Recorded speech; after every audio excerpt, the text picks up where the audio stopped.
Aw. I feel I have to be graceful now wherever I go, so thanks, Kathy Ann. My husband, Leo Brody, and I have been coming to Center for Spiritual Living for 20 years. And we started about the time that we adopted our daughters, Grace and Jessica.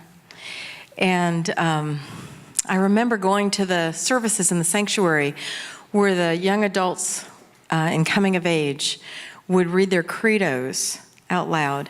And when my babies were babies, I remember just hoping and praying that Center for Spiritual Living would be here in 14 years and the coming of age program would be there so that my children could go through that process and come into themselves and read their credos out loud.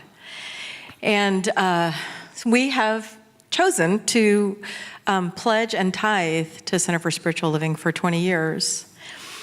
And our lives have been transformed by that commitment. We have thrived as a family. And there's one thing I thought I wanted to share with you, which is we have our own business. So every year, trying to figure out how much to tithe is sort of like, well, it's kind of a moving target. We don't know how much money we're going to make.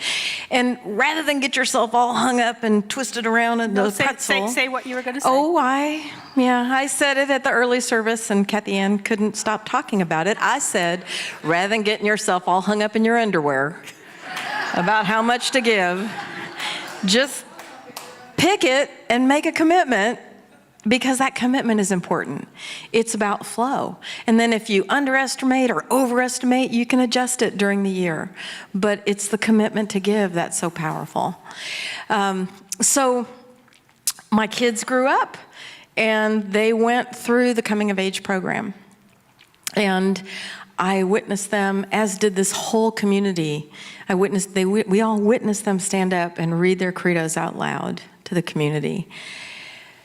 So that was 4 years ago, and last year Grace was a senior in high school, and she was going through a really, really rough patch where she was struggling with depression and anxiety, and she was having obsessive suicidal thoughts.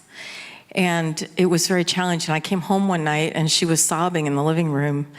And I just sat with her for several hours just listening to her thoughts and feelings, and they were scary. And I prayed as I held her that she would know herself as the beloved of love. And finally I said, honey, why don't you go to sleep? Go home, go to bed. Go to your room and go to bed, and we'll talk in the morning. And the next morning, she came out of her bedroom and she was transformed. She was smiling and happy and looked solid. And I went, whoa, honey, what happened? And she said, you know, Mom, last night I went to my room and I pulled out my journal from coming of age. And I read my credo. And I remembered who I am. So, yeah.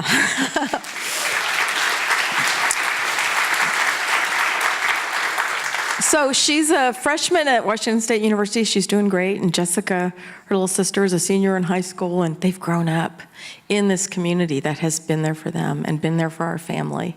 And so I just invite you today on Pledge Sunday to contribute to this beautiful community that's here for us in the comings and goings and the ups and downs of life. Because this community helps us remember who we are.